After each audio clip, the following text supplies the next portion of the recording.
Hi, this is Jess. Thanks for watching DITV.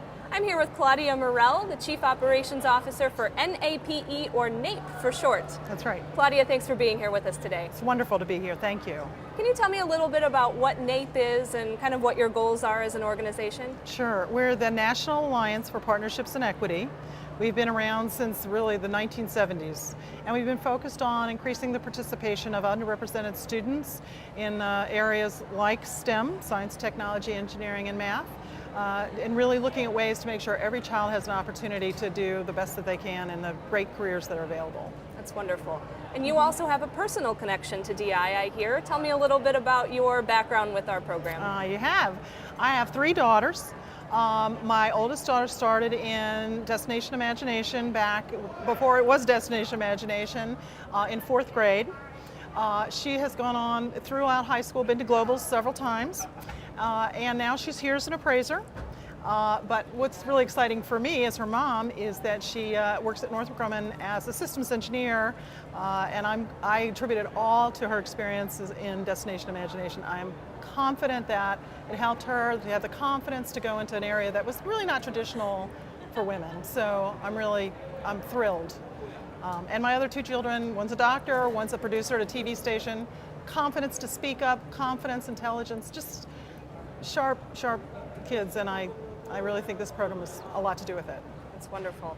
So how did NAPE get involved with DI, and how do you sort of see the goals of these 2 organizations making sense with each other? Well, actually, it was something that I ran into one of the staff, Ben, and it's a perfect marriage, really, because what we're trying to do is find ways, particularly for students who might be from poverty, lower income schools, that might not have considered out-of-the-box careers, things they've never dreamed of. And I think getting them into an informal program like Destination Imagination gives them the opportunity to begin to dream of things they've never dreamed of. It's the perfect marriage for the 2, for the formal, which is what we do, formal education side, with an informal education program that's accessible to all students.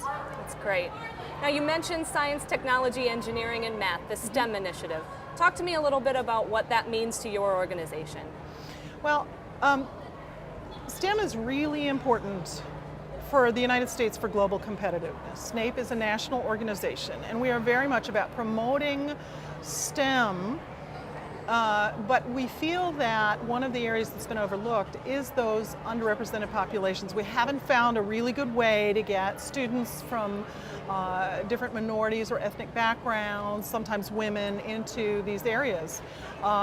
We are very passionate about that, and I think Destination Imagination, because again, it allows for the diversity of creativity and students to participate fully, to find their strengths, to build their self-efficacy. It's just in total alignment with our goals. It brings the informal education component for kids who don't necessarily believe they can be successful in these areas. The opportunity in Destination Imagination is to get them to think a little differently and build their confidence. That's great. Now, you mentioned your own daughter's experience. Can you tell me a little bit about what you think the skills are that kids gain from Destination Imagination and how that can impact them as the next generation of the workforce? You know, I have watched that develop in all 3 of my daughters. One is just self-confidence. The fact that in 4th grade, she had to stand and project and talk to audiences. You know, it was the parents she had to perform for, the school she had to perform for, the local, the state. You know, by the time she just in 4th grade, she had confidence to talk. She had to work in a team, which sometimes can be challenging for young people, but they had to figure it out. They had to really, be problem solvers. And I think actually what people don't talk about isn't just the STEM careers, but what I call STEM literacy. Destination Imagination, all of their programs promote not just good citizenship, but really promote my idea of STEM literacy. Whether you're going to art, humanities, social sciences, or engineering, you need STEM literacy, your ability to think, problem solve, be creative, be innovative, and talk to people confidently. I think those are all basic qualities that you get from Destination Imagination.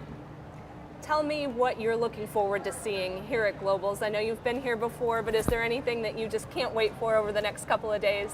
You know, what I have really enjoyed is going to just watching the kids perform, all the different creative ideas amazes me. Now that I'm not a parent, I get to just sort of sit back and relax. It's really stressful when one of your kids is competing. But, you know, I tell you, you can't understand this program until you come and see it. And with all the news we hear all the time, Destination Imagination is the place to come when you really want to believe in the future and the possibilities. Because they're all right here.